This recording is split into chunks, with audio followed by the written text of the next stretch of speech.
Thanks for tuning in. This is episode 2 of And Now the Band. Pretty excited to see what else we have coming down the road. Like, share, subscribe. Hey, we're here today with Chris Enriquez from Spotlights, Julia Christmas on the Mighty Princes, and I feel like every other band in the world. You're in what, like five bands, four bands? Ooh, sometimes I forget. So there's Spotlights, Julie Christmas, On the Mighty Princes, Total Meltdown, Light Tower. I think that's it. I think so too. Pretty close. I think I that's really it. like the light tower. I think that's a really cool project. Thank you. Thank you so much. Uh, so obviously, I'm a huge Spotlights fan. How did you and Mario and Sarah come to be? So that's a funny story. Basically, they needed a drummer for the tour that they got on with Deftones, which is also a really crazy story in itself. But their drummer couldn't do the full, I think it was 3 weeks, and basically they knew me from the local scene when they lived in Brooklyn still. And I was sort of at a point when I was thinking that I wasn't really wanting to commit to being in a touring band or a working band at that point. So I needed to be convinced, and I basically told them I as much as I loved the band, I was a fan of theirs. I'd seen them play, that there was no way that I could make time for it, and they were sort of in a situation where they couldn't tell me who the tour was with. And then as soon as I told them I couldn't do it, I think they really like were in a pinch, so they broke that rule, and then I broke my rule very quickly, as you can imagine. Yeah, So, but as far as like how we met though, I was in a band called Primitive Weapons for the better part of that decade, which would have been like 2009-ish to 2019, maybe something like that. I was in the band for like a good 10, 11 years, and there was a crossover. We had the same publicist as Spotlights. okay. Um, and that was when Spotlights put out titles, and I got wind of them through that connection, and I really liked titles, and it felt strange because Mario played drums on that record, but everything he played on it felt like something I would have played. So it was almost strange when I heard them because I liked the music, but it almost felt like I should be in the band, if that makes any Right. sense. Because Oh, when I for heard sure. yeah, I was like, wait a second, that sounds like, so, I felt like it was me, when I was listening to it because we have such a similar vibe, I guess, for lack of a better word, when it comes to certain things like drumming, for example. So I think that's why we fit in really well together. Well, I remember that Deftones and Refused tour, right? First time I saw Spotlights, I was enamored with the set. Of just wow. Blew my mind. So I was like immediately a fan, and obviously, you've quickly become a favorite not only in our household but in our circle of friends too. I love your people, man. You guys are awesome. So glad I got to see you a few. I guess it would have been just a few weeks ago. Now it just seems like a long time ago, but Yeah, it couldn't have been more than a few weeks ago. yeah. You know what I'm saying? It was It was December. November. Oh, November. Sorry. Yeah. Well, yeah. So there you go. Still, yeah. That was. Yeah, It's only December 30th. had a 5 or Yeah. 6 weeks ago, whatever it Yeah. was. Yeah. Yeah. Yeah, it was. Which that was a both those shows in Columbus and St. Andrews Hall were really good shows, and it was the funniest thing was seeing the kids at St. Andrews Hall. Just as soon as you guys got done, they were like, "Oh my God, it was the best thing ever!" Like, That's great. We certainly like have a demographic, I think, that we know pretty well by now, and it's up until recently been pretty um lacking in like the younger people department, and I don't know, maybe the new record, because it's a slight left turn from what we're doing prior. It has brought a little bit more women and younger folks, which we want everybody to listen to the band, but it's something I've noticed, I think, and is a good thing. Well, yeah, I think, with Alchemy has been obviously I like the whole discography. Alchemy is, I mean, I've told you, I think a number of times, right? Slight left turn, but it brings in all those influences and it's just, for me, just very welcoming and inviting. Thanks for saying that. We had to. I mean, like we've put out various records. I'm not on all of them, but I think the band collectively has had a certain sound that has evolved. But I think at a certain point, you have to like consciously try to think outside of the box, and that's definitely what we tried to do on this one. Yeah, that's for sure. And the way you guys interact on stage, it's I don't know, you're like a family and you can tell, just Yeah, fantastic. thanks. I'm glad you noticed. Yeah, It's not coincidental. I mean, we talk about a lot of this stuff and try really hard to put on a good show for everybody when we go on tour. And also we just are very critical of ourselves and also of other bands. So we take everything that we can to pour it back into this project. right. But and this year, I think for the band, as a whole it's been a fantastic year, right? You guys have been on doing the Mr. Bungle and Melvins out on the West Coast. You did what, like it was like 2 months there and back. Yeah, it was long. I think we started in November, and then yeah, like so we started the Bungle. Oh, geez, no, I'm getting my tours mixed up. We toured with Bungle in the summer when the album came out, and that was a long tour. It was like It was May, April, May. it might have been more than 2 months. I think it was like 2.5 months of Yeah. touring. Yeah, it was crazy. Yeah. Wow. That is yeah, that's a long tour. How Yeah. how do you feel the crowd reacted to you at the, with Mr. Bungle and the Melvins?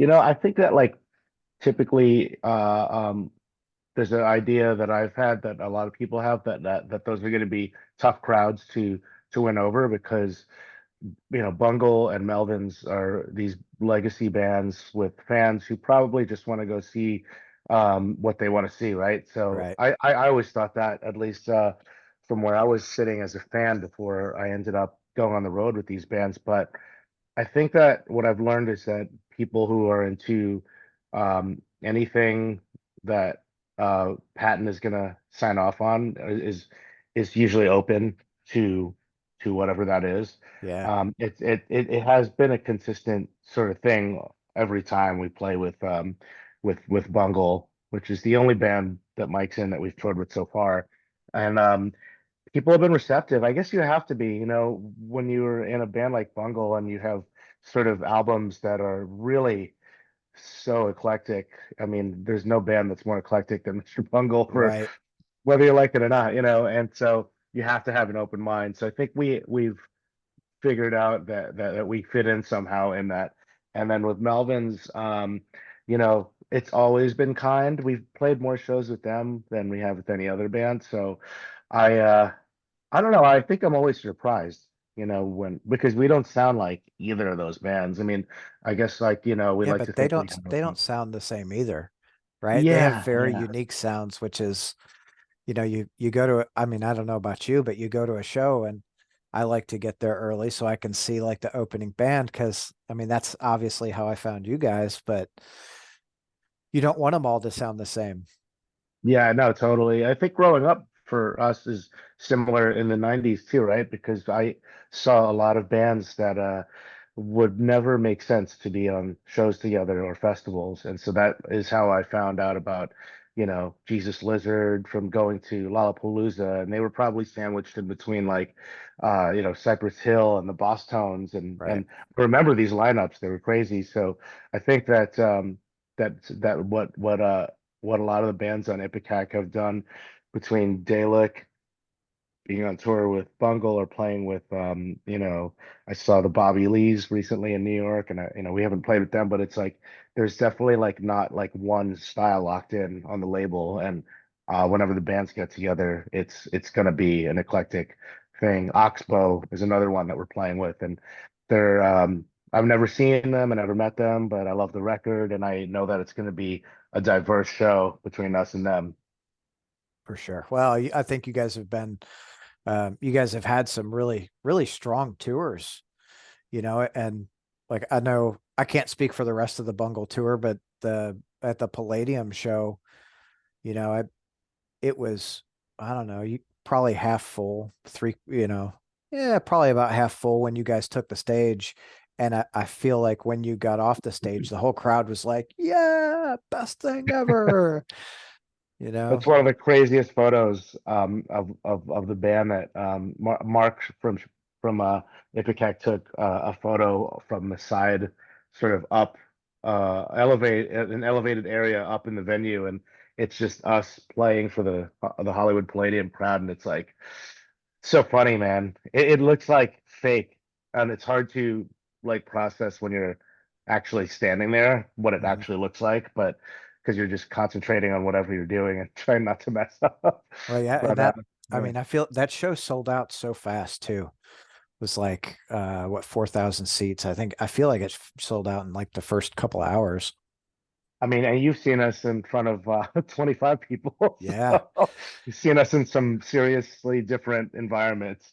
Yeah, which is great. I mean, from a fan's perspective, it's pretty phenomenal to see you guys in, both of those, the opportunities that are presented you, and for you guys to attack and, not just like hop on the tour, but go on the tour and crush it and gain fans. And, it's Yeah, I mean, you really have supported us so much, and I think that there's no way to overstate that. And thank you again. It's cool that you've seen us in all of those scenarios because I think there's this sort of idea of how maybe you want to give it your best when you're in front of larger crowds versus smaller crowds. But I think you've seen us do the same thing regardless of how many people are there. And it's you're going out of your way to see a band, and we're going out of our way to be there. We got to make it good for everybody. If there's setbacks, it's probably technical. So yeah. we always make sure that we're physically going to do whatever we can to make it awesome. Yeah, and it shows. I mean, like I even running into that guy at Louder Than Life. He's wearing the Spotlight shirt, and I'm just like, yeah. He said, Yeah. he goes, I wore this specifically because I wanted someone to call me out, to say, yeah. And I'm like, cool. That's dope, man. I mean, look, I'm wearing this shirt right now. I mean, I feel like it's a statement to wear a band's t-shirt that is usually going to incite some reaction. I wore this last night at Glassjaw and got a lot of compliments on it because I think Bad Brains are one of the most underrated bands of all time, even though they're, famous to certain people. But so that's cool that people still react when you wear a band t-shirt and you go Oh out, yeah. Well, you know. like Bad Brains, I think they're not just famous to certain people. I feel like they're legendary, you know, Yeah. at least in my circle, right? Most everyone's like, oh man, Bad Brains. That's where it's at. I'm like, all right. I feel like I'm preaching the gospel when I wear this shirt. Yeah. Which anyone listening, I'm just wearing a shirt that says "Listen to Bad Brains" in plain white letters on a black t-shirt. Yeah. Well, the video of this will be up on YouTube, and I'll cut a bunch of shorts and push out. Oh, nice. Hopefully we can draw some more people to you guys, which, is the Right. ultimate Yeah. goal. Vice versa. Definitely will try to get some people aware. I appreciate it. It's pretty phenomenal. It's obviously, again, from a fan's perspective, I'm over here kind of like, oh my God, this is so cool. Really like this.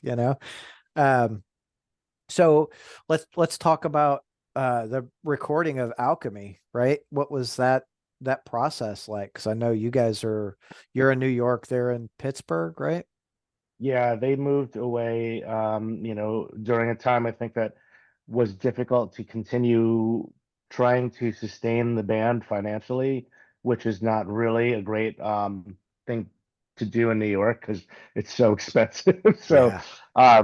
so they found Pittsburgh while we were on tour and really enjoyed the city, and it ended up kind of being a great place for everybody because now we can go into a house that they own, which would have never happened if they stayed here.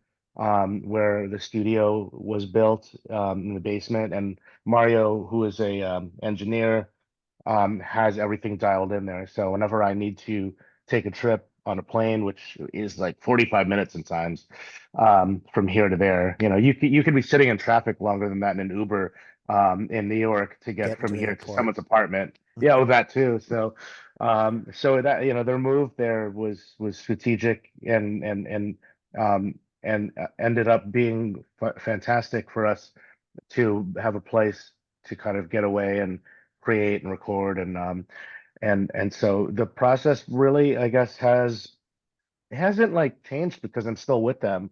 And typically Mario was sending us sort of the ideas for songs. The only difference this time was that I actually contributed for the first time to a few songs, where I was welcome to be a co-writer in certain aspects. Of course, they still have their process, but that was one thing that was cool. I would record drum beats here in New York in my studio. Um, film them and send to them, and then they would sort of like cherry pick what they thought was cool, and maybe start writing something to it. Sunset Burial was one of those songs the first part of the song was a drum beat that I wrote in Brooklyn and sent to them without even having anything in mind of what could come of it. I was just sort of throwing darts at a wall, and then they took that and they were able to paint a nice sort of accompaniment to it that turned into a beautiful tune. But yeah, and um yeah, as far as just being in different cities, that's sort of like as different as it is like me going on a plane or driving out there taking a bus. But yeah, the process of the record was a little bit different because I think again we wanted to try thinking outside of the box. So we were listening to a lot of different types of music outside of rock music on purpose and sending ideas back and forth to each other.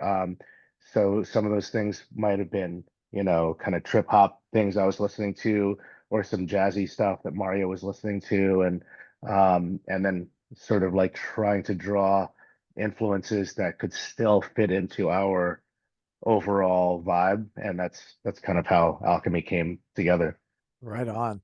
It's Sunset Burial, The Alchemist, Algorithmic, all the whole album, just the way it flows. Uh, the soundscapes that are painted there are they're I mean phenomenal. Thank you. You hear so many I've heard so many people just, "Oh my God, can you imagine?" I think I showed you some of the texts, right? Like someone, "Oh man, thanks for posting that. Just such a great band." And it's uh you can tell with Alchemy, right? There are other influences. Look back at Love and Decay, and Love and Decay is a fantastic album also, Thank you. which was probably my favorite before Alchemy of the Dead. Uh the the differences, there's some very similar sounds, Right. but the other influences come just uh help paint, or maybe put some new textures in the painting, right?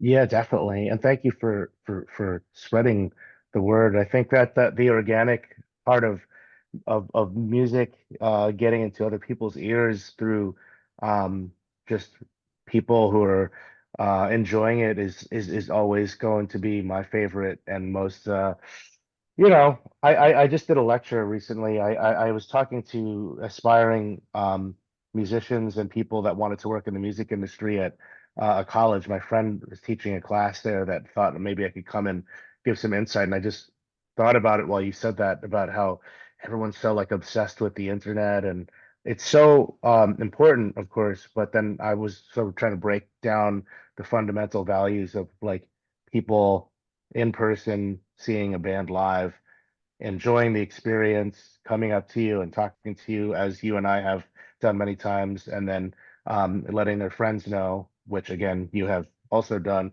and how that really should be like the core sort of value of why playing music and getting out and being present. And all that is always going to take more importance to me than, the algorithm or the viral ability, if that's a word, of like Yeah, something that someone posts. I mean, I try to find a good balance, but you're sort of just proving my point, which is why because I've been telling this to so many people, including like peers of mine who are like, oh, I'm in a band and I've been trying and X, Y, and Z, why it's not working. And I'm like, I mean, you gotta get in a car and go drive to a few places and like, don't forget that they're human beings behind the internet. They're the same people that you can go drive and hang out with, and you're exactly that. That's why we're here right now. So, yeah.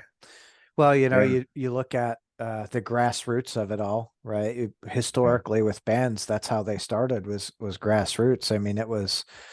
I always, think back to Metallica, Slayer, Megadeth, all those bands. They got in. I think Slayer's first tour, they rented a U-Haul, and Tom drove his Camaro behind the U-Haul, packed with yeah. equipment. So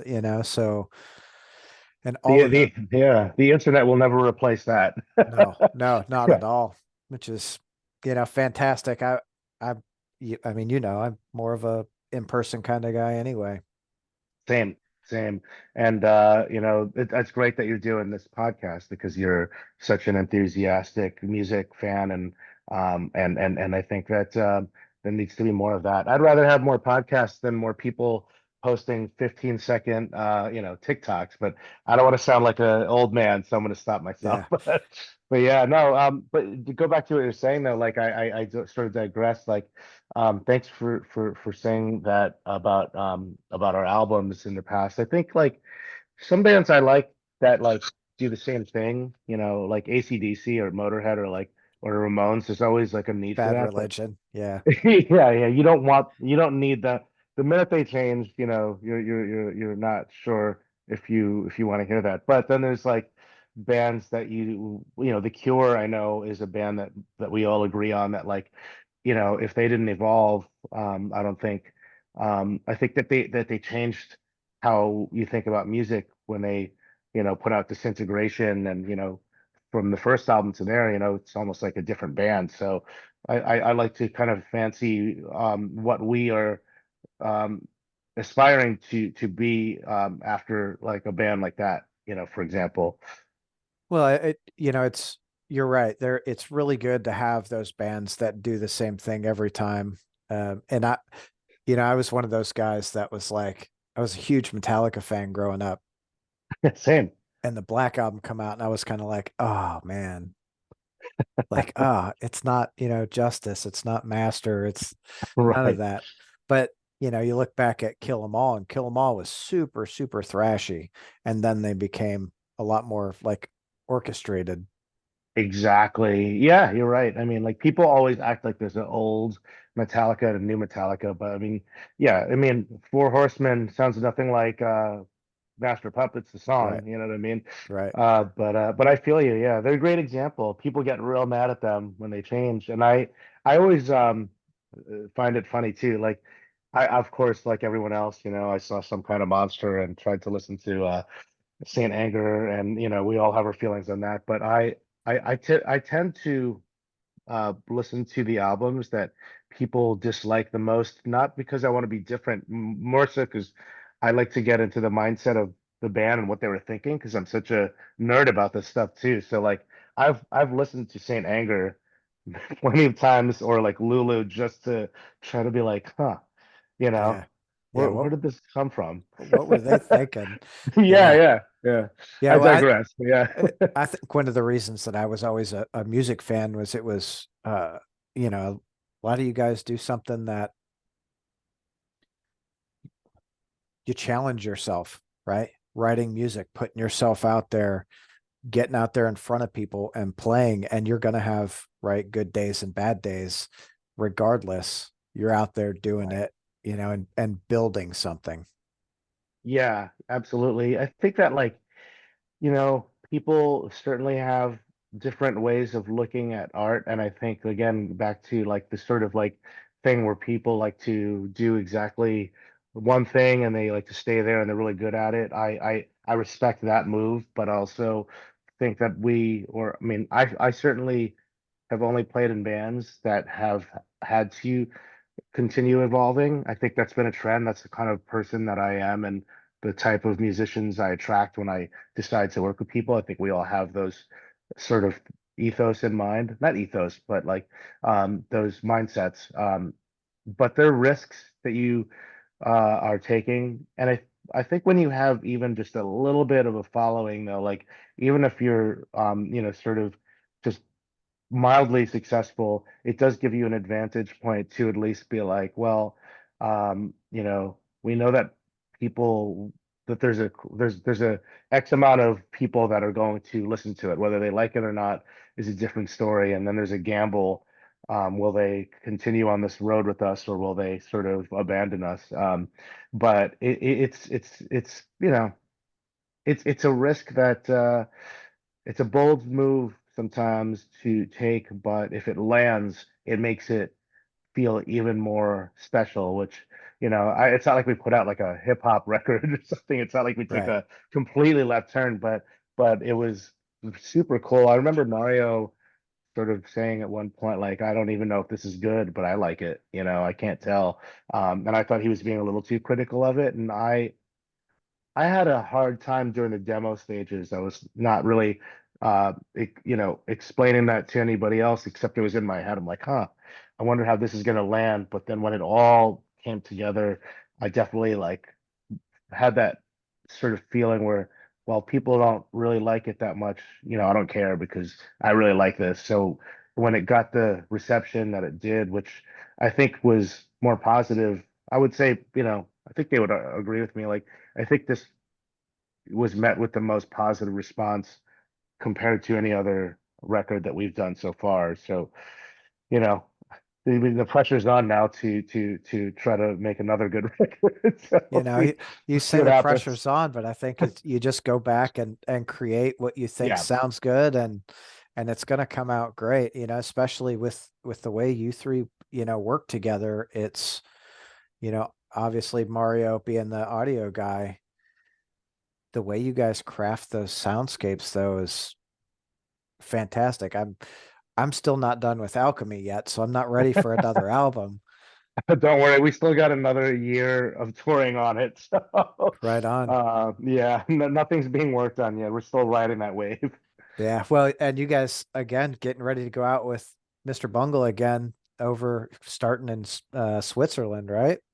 Yeah, we had only toured Europe once, so like we have been getting a lot of comments online about, when are you coming to England, when you come to Italy, and that's always great, but we needed the right tour, and this, whenever you get a chance to tour with Bungle, it's going to be a good time. So like we got real lucky that they were willing to do that with us overseas because I think we needed something to kind of ensure that this was going to be a good one. The last tour was a very difficult one for us. We didn't have a great run. Mm, It was like, I mean, we did Roadburn and that was great. And then I think we did a couple smaller festivals, but like we were there for way too long.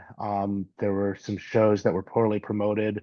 There were some shows with no openers where we just showed up and played alone. It was kind of bizarre the way that it was sort of worked on. And man, we definitely like stayed in some seriously questionable places. So, and you're stuck in like a place that you know nothing about. We were driving ourselves around too, so we were kind of like doing it like real DIY.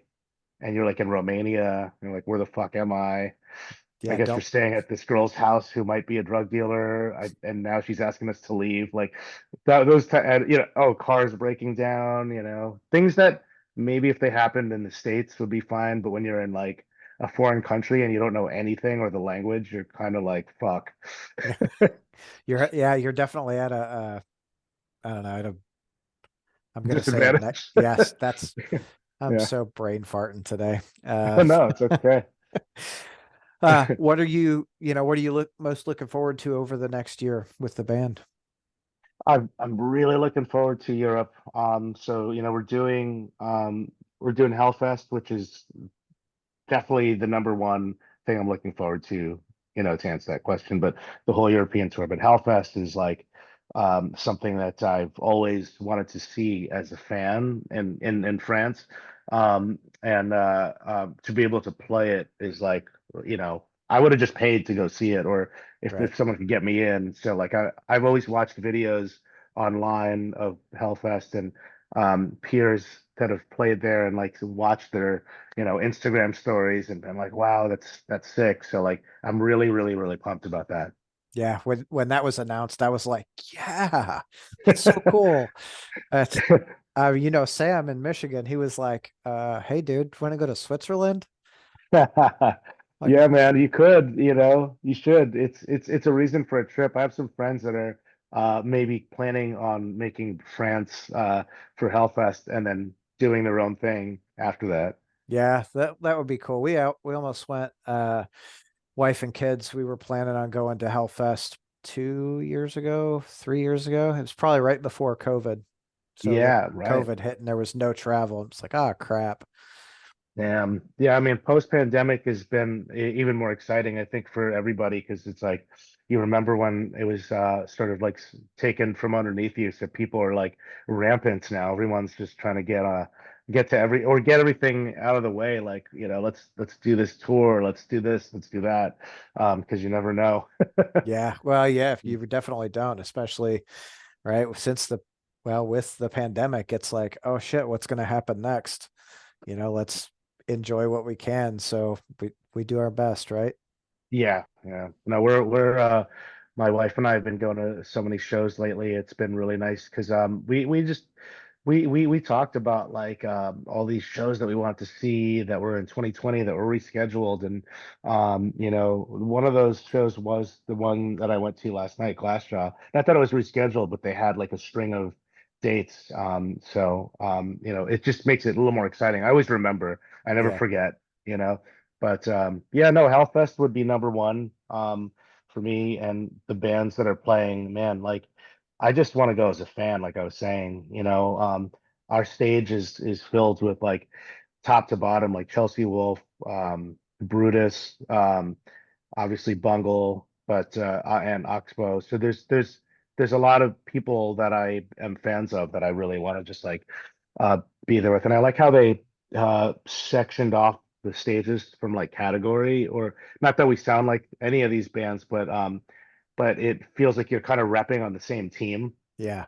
because like the other teams are like the pop punk stage, and the other ones like the more of the whatever sub genre of metal stage. So it feels great that we're all in like the weird sort of art rock stage or whatever you want to call it. Yeah.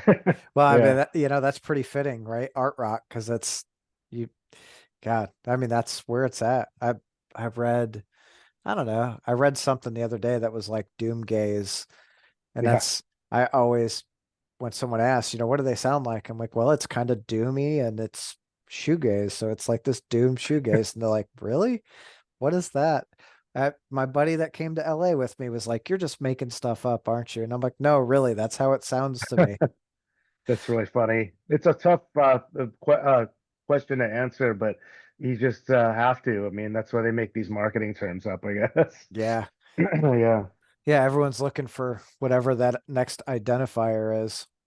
right, right, right. I'm not mad at it. I think that some people have to sort of, and not everybody even knows what those things mean. So it's like, it's we're music nerds, so we have Yeah, to do our best. for sure. And you got married this year too. Yeah, that's right. Yeah, it's been a crazy year, man. But I think I just felt really empowered to like just make some moves. Yeah, it shows. I mean, five bands, married, I'm what's next for you? I mean, you're kind of doing everything in the world right there. That's classic ADHD right there, Tom, Yeah, for me. yeah, Yeah, I mean, you said it, it's all the same sort of stuff happening, but hopefully yeah, we're just doing the touring. I'm doing Julie Christmas. Julie Christmas has a record coming out in 2024. So I'm doing some touring with her in Europe as well as spotlights. some of it crosses because I'm playing Hellfest with Julie and Spotlights. One of us goes on at this time, and then the other band goes on at a later time. So that's gonna be really fun. And then what else is going on? Yeah, I mean, I don't know. I'm doing some Light Tower and Total Meltdown shows and on the Might of Princess show. So yeah, there's Um, a lot to look forward to. So what's that like to be back, doing on the Might of Princess shows? It's great. For context, this is a band that I cut my teeth in. I was actually similarly with Spotlights, I was a fan of the band prior to joining. They had one album out before me, and this would have been in 1999. So, it's well over 20 years ago at this point that the band was around. I joined up in like 2000, and that's the first US tour that I ever did was with them. And so like there's a movie that is has been premiered at theaters in New York about the band. Hmm. Um, and it's a kind of like a story about a band not unlike Anvil, who was sort of in a genre which, going back to the marketing sort of terms that we were just using, I don't necessarily know that we were gonna ever call ourselves emo or screamo, but that definitely was the tag that was sort of thrown at us when we start getting some exposure from local fanzines and websites. So in that genre in Long Island, the bands that sort of very much took it to mainstream, like Taking Back Sunday and Brand New were bands that were opening for us when we were still playing tiny shows, amongst other bands like Coheed and Cambria and maybe a few others that I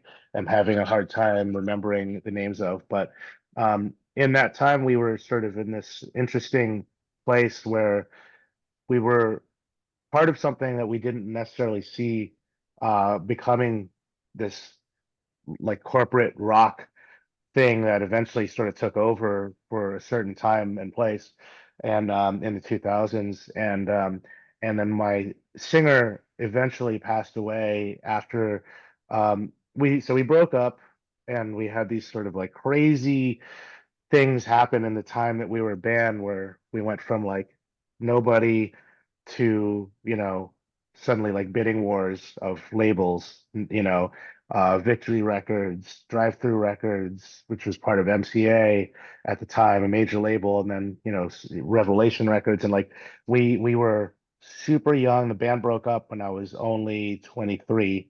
I might have been, it was 2004. I was 23 going on 24. So I'm still like, you know, learning what I want to do with myself. And like, there's just a lot of changes going on. And when we break up, we kind of, would get together every few years for reunions and realizing as the years go by that the band actually is bigger than it was when we were actually touring and driving around the country. And at during our last reunion, our singer passes away about a few months later. So we made a movie to, in a way, kind of tell his story as well as ours as a band, and then we decided to get back together with a new singer who was a fan of ours back in the day, and she knew Jason, our singer who is no longer, and like she was always at our shows and always up front and singing along, and she kind of seamlessly was able to step in and make it possible for us to do this. And our record, Where You Are and Where You Want to Be, turned 20, and then a year later, our album Sirens turned 20. So these are also landmarks in our sort of, quote unquote career that we're celebrating and with the movie. And now that it's been met with positive feedback, we're kind of taking it out and doing more shows with this lineup and kind of seeing where it takes us. Yeah, that's awesome. I know Yeah. obviously I picked up the reissue a Oh, couple thanks. months ago and was like, yeah, just excited, right? Um, and looking at, of course, on the Might of Princess, and then that thing you did with Light Tower, where it was like you recorded the special version. Uh, Yeah. Everyone got their own unique version, which, man, I thought that was a nice, unique way to put something out there. Thanks for getting that. Yeah, no, it's a I feel like the one of a kind sort of records is a big thing for everybody that's a music fan like us. You know, like Yeah, I always like to get the green variant of the hum record that's reissued or whatever I can get my hands on a single. yeah. You know, And yeah. I was looking at my spotlights collection. It's like Jen's like, why do you have three of that? I'm like, well, there's this variant and that variant and this. And she's like, I said, and this one I can actually listen to. She's like, what are you talking about? You don't get it. No, we're total nerds, but it's great. I mean, some people collect cars, and that's an expensive hobby, and well, I guess records is too, but it's a little more, I don't know. It's all special no matter how you look at it. But I know people that are completists that are like, I need every variant of this. There's a guy that I know who really loves the band Nothing, and we were selling a couple different variants of one of their records on the web shop of Revolver where I work as my day job, and he wanted every single copy before they sold out because he had the labels variant and the bands variant, and he wanted the Revolver variant and Amoeba records. There was like every variant, and he like put them down on the ground and took a photo of it because he was such a completist. But Wow. it's cool. Bands definitely. I mean, I don't take that for granted. I certainly hope that other bands don't, but the fact that people are willing to do that is incredible, Oh, you know? for sure. Yeah. Buy the Yeah. same record, five, six, seven times or whatever it is. Sometimes more. Yeah. Yeah, it's Yeah. crazy. Which is, it's a great way though, especially with like current times streaming. You don't get paid a whole lot off of streaming. It's not like the same, it's not the same payout as you had with radio, which was I think 12 cents a play or something. Streaming's like a third of a cent or probably even less than that. Exactly. And that was another thing I was trying to explain to these kids too. It's like, whether it's in one ear or out the other, it's like, yeah, there's more people that can listen to your band online, and we all want that. And the streams look cool, and it's nice to see a higher number. But the thing that hasn't changed still is the person that bought the record and the money going into the band's pocket and helping them get from one city to the next, or even better if so it makes the band more sustainable. So people forget about that and downplay it, but it still hasn't changed. No, no. And Yeah, it's hard. I mean, I talked to a guy yesterday with a band that, they were out touring and, they hit some really good tours and then they tried to headline a bunch, but they weren't really getting the crowd that they needed and they couldn't sustain it. So, you know, yeah. It'll be a bummer for anybody when you're doing anything, right? It's like opening up a restaurant, no one comes, and you just spent your entire day cooking, and it's like super depressing. But at the same time, I think when you're sort of realistic with yourself, when you go, oh man, I might be walking into a situation that could be a little discouraging. I need to prepare myself for that. Then you can kind of get through life better, I think, in a not to get too deep, but like it's in a symbolic way with everything, like mhm. gonna if you're gonna survive this world, you gotta set yourself up for a disappointment Yeah. more than success. Well, it's the truth, right? I think, Yeah, of course, my day job is a real estate agent, and then I think right now we're at about 200 no's before you get to a yes. right. So you're like, oh, Oh yeah, oh yeah, yeah. No, I'm a sales guy, so you spend all this time making a damn deck for somebody that asks for all these stats and numbers, and then you're met with a no, and it's always you just got to get on with it though. It's sort of like I get frustrated just like the next person, but that's why I think music is so helpful for you and me is yeah. because you can have this like you need to have something that gets you through the worst of days. It's the release. It's the, you know, being at the show and being a part of it. The rest of the world it's just not there. Yeah, You know, you're no, it's never gonna be yeah, exactly. I mean, shit, like what did we all do when we were like stuck at home for, 2 years? So it's like that was a time when I probably listened to records that I really got to know the most, because I was like, well, I mean, I like the song, and it was, I really enjoyed that part of the pandemic, even though it was sort of like a result of something horrible. It really like reconnected me, not just with music, but just like actually spending quality time with things that I liked. Yeah, Like, oh, I'm going to start cooking now, and because I can't eat out and I can't go see bands, so like, I'll listen to this record front to back that came out last year that I kind of liked, but I don't know it that well. It just sort of, and I think that I need to do that more, maybe that should be like part of my one of my goals, is like, taking the time to like, because it's also spending time with yourself. It's like yeah, it's a reason to just sort of like not have to feel like you are rushing to kind of like do 5 million things. You can kind of just take a deep breath and be like, all right, I'm gonna make this like meal. It's gonna be an hour of cooking and prep, and I'm gonna put on this awesome new, Chelsea Wolfe record or something, which I'd mentioned because I know she has something coming out, and I love the single she's been releasing. So oh, right on. yeah, Never really listened a lot to Chelsea Wolfe, so I'll have to dig into that. she's awesome. Yeah, definitely start with Abyss. That's one of my favorite ones. Okay, Yeah, I will do that. I'll probably do that tonight while the kids at work. good, good, good. It'll be good. Uh, you guys have the spotlights and or on the Might of Princes have plans in the coming year to tour the US?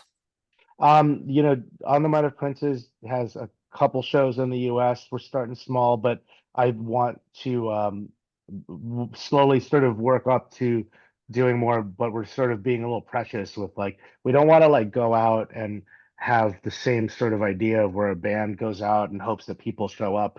We kind of need it to be a little more bulletproof. So, because it's, for lack of a better word, we're not we're doing like old songs, so it's not like Mm. we're coming out with new albums. So we want to try to make it where it's like, oh, let's do a one-off in LA, and it's the one time we're going to play LA this year. Anyone that likes us on the West Coast will have to come to that one show, and make it sort of like a thing, and then festivals. So we're looking at trying to get on a few festivals in 2024 and talking to some people.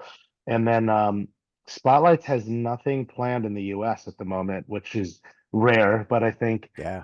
yeah, I mean, that could change, but like I think the eyes are on like outside of the US. That's really like the goal, because we've been lacking in that department, and with the album cycle, we really have to do it justice. So, we have one European tour down as far as confirmed, and other ones that are, in other countries and parts of the world that we're working on trying to secure, so we can like properly service this thing that we feel it deserves. Well, that would be really cool. That means I've got to save my money so I can do some international travel now. I would love that, man. Oh, that would be We'll have to cheers to that when we do get that moment. I'm sure it'll happen one day. it will. Yeah, Yeah. because I'm a nerd. Uh, it's a good reason to travel, right? I censor my travels around nerdy stuff usually. We both do as a couple, so it's we're all lucky that we have weird random outside interests, I guess. Yeah. But Well, yeah. that was so my wife, on our honeymoon, I wanted to go to Japan, and she knows how much of a music nerd I am. She took us to Seattle for our honeymoon, Oh, and nice. everything we did was all focused around, the grunge scene from late 80s, early 90s. It was super cool. I did the same thing. I went to the Sub Pop store and spent way too much money, and Yep. I did the music experience, I think is what it was, right? No, what is it Yeah. called? The Well, Experience Music Project. the Experience Music Project, and I was just, snapping away on my phone. I guess I'm making it sound like I have a Kodak or something, but yeah, that's awesome. I really wanted to go there for years, and I like had to go to Kurt's house and do the whole thing. I'm with you, man. Yeah. Well, so Yeah. when we went, um, we did this tour. I don't remember if a rock hand tour or hand rock tour or something, and it was essentially just a local that had a minivan, and we hopped in the minivan, and she took us around to these landmarks. So Kurt Cobain's house, we went to where they filmed Singles. We went to the last place Kurt Cobain was seen alive. Wow. Uh, we went to the first place that Pearl Jam ever played together as a band, not bar, it was a rehearsal space. Oh wow. That's super cool. I think I saw a few things like that as well. Like I saw Lane Staley. Unfortunately, where Lane Staley passed, like it was like I think it was a hotel. Yeah, You know, that entire music scene was so fascinating, and I think the most influential in my life because it was such a cool, dark music scene. Of course, it was met with a lot of tragedies, but just that sort of city has a mystique to it because of those stories and those things that happened. And being I'm sure you and me share a love for both classic rock and punk. So the melding of the two and how it sort of culminated in that place will always make Seattle special to me when I pass through. And I can't pass through without doing one of those things. yeah. Um, you know, Yeah, it's always really cool the history. And we stayed right downtown, so it was super walkable. So if we wanted to do something, it was like one day we got up and we started drinking at like 9 in the morning and we just bar hopped, all day. And by like nine, I don't know, we went to see Inter Arma that night. And then nice. I was so drunk, I had to get an Uber home. Hey, I mean, that's a sign of a good time, I guess. Like it's like I had such a weird like outside of body experience being there because it's like being there with the Melvins in Seattle at the Showbox and then having these sort of ideas in my head of like what it must have been like to like Yeah, be in a club at one of these sub pop style shows like I'm like wait a second, that's sort of happening right now, and it's like it's I don't know. There's every city has its charm to it, but Seattle like is just one of those like magical places. And I know that like people say that about New York, and I live here, so I'm just sort of like, whatever. This is just a place where I go take my garbage out like everyone else, right. and like whatever. But I don't, I try not to get let the cool things that are historic about this place get past me as well. I love being older and being a tourist in my own city. I'm doing stuff now that I kind of didn't do when I was a kid, that I'm just sort of trying to make sure I do within like the all of the landmarks that I can go to that I didn't really care about, you know what I mean? So it's cool. Yeah. I probably need to do more of that here. I think there's some pretty cool stuff here in Louisville.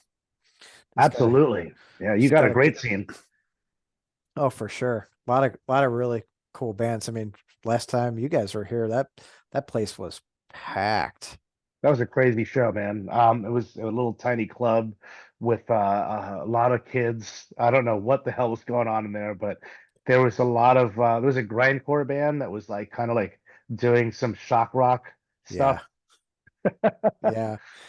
Well, I mean, that's kind of a Belushi speedball show just as a whole. They always pull just a wild crowd and it's insane. People go, Yeah, but it's like almost like going to a Guar show, yeah. you're gonna there's gonna be something crazy going on. You're gonna get sprayed with something. Yeah, no, Yeah. I mean we need more of that. Gore's like, 80 years old. So Yeah. it was nice to see kids kind of trying to bring that energy to the current scene, so to speak. Yeah. Yeah. Yeah, Well, we definitely need it, right? And I think historically bands have always done that. What can we do to one up? We talked about one of the bands that I talked with, we talked about Guar and how their first experience with shock rock was Alice Cooper. So Alice Cooper and then Guar and everyone just keeps how far can we push the envelope? What can we do? yeah. I have a crazy Gore story, actually.